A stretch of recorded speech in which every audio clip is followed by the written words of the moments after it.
Okay. You don't know all the things that I've been through just to start this video, but I said I'm going to do my best to just kind of remain consistent. And I'm super excited about just talking about the topic that I'm about to talk about today.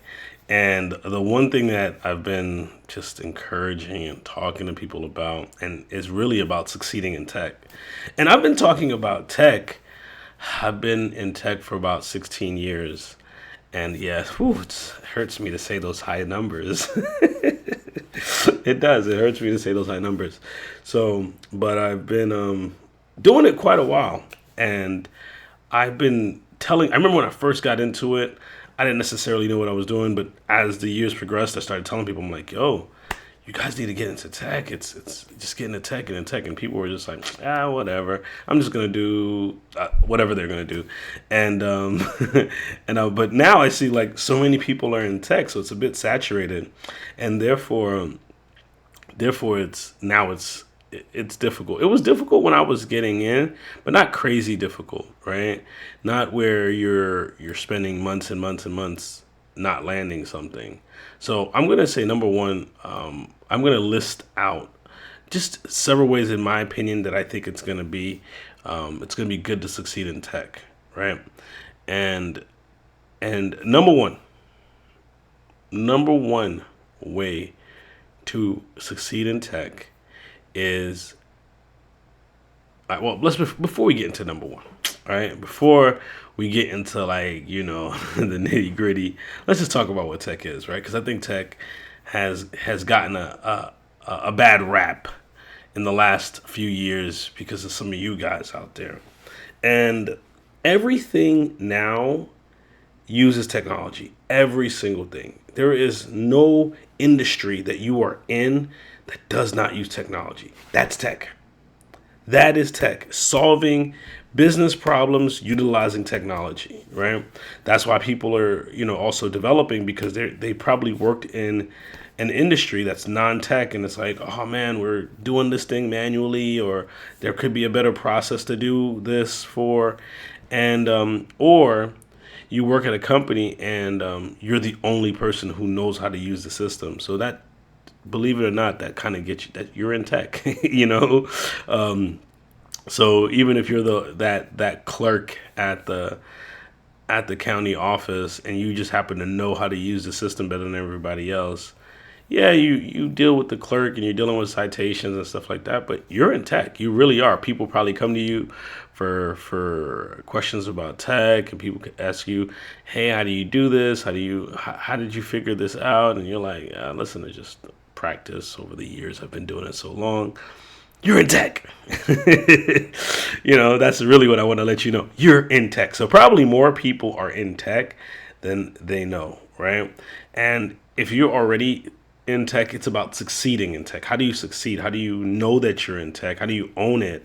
And which means that you might be in that role and nobody recognizes you as being in tech, but you could let people know, hey, I take on this role. I'm the expert in this software that we use at the company. Yeah, we don't have a tech department or whatever, but I'm the expert.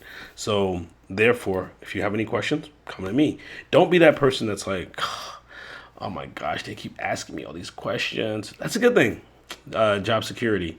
When people ask you a lot of the questions, that means your job is secure. Don't look at it like, oh my gosh, I'm being bothered all day. No, look at it as, hey, I'm the trainer. I'm the tech trainer.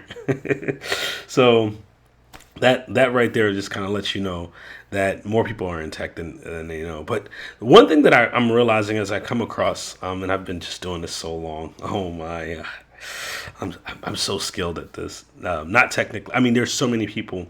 The great thing about technology is there's so many different people in the room to make to solve a problem. And I think sometimes people are like, oh, I'm not good at this, I can't be in tech, or I'm not good at this, I can't be in tech.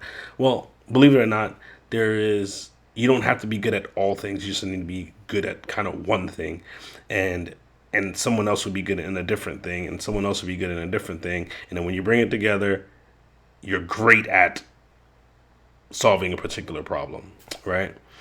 And what I've learned throughout the years, and I'm giving you guys the skills that I've learned, like one way that I'm realizing that is so important And that's something that I didn't realize. Believe it or not, it's my Walmart days that taught me this, is how to speak to customers. Well, but when you kind of you get into tech, they're probably not customers, they're probably just clients, right? And how do you speak to your clients? How do you articulate? How do you communicate? What's your communication style? And I think that's very important to know is when you're communicating with someone, are you approachable? Right? And I think that's key. I'm telling you, people don't believe it or not, like believe it. But even when you're interviewing, your interviewing style, it gives it off like, oh man, this person's going to be tough to work with. Her answers are so short. She barely wants to talk to us. She really doesn't even want to communicate. There is an aspect of tech that's looking for you to have a bit of what you probably can hear a keyword like soft skills. But the soft skills that they're looking for you to have is communication. They want you to be able to speak or write well, right? I'm listen. I hope my managers are not listening, but I hate writing emails. I hate writing, so therefore, but I love speaking. I'm like, yo, just get me on the phone with the person.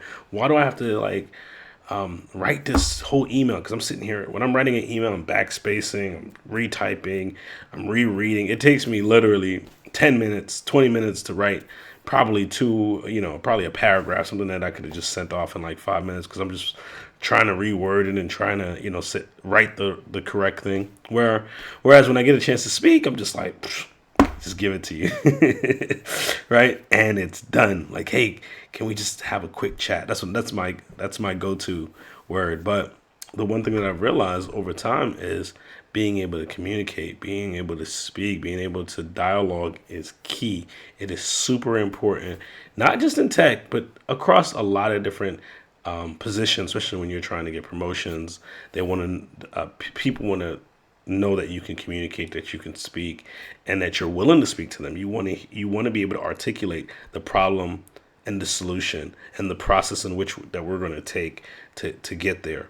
So if you're looking to succeed in tech and probably other industries, but in tech, brush up on your communication skills. What is your communication style? What style of communication you have? I think that's important to know. All right, I'll be back.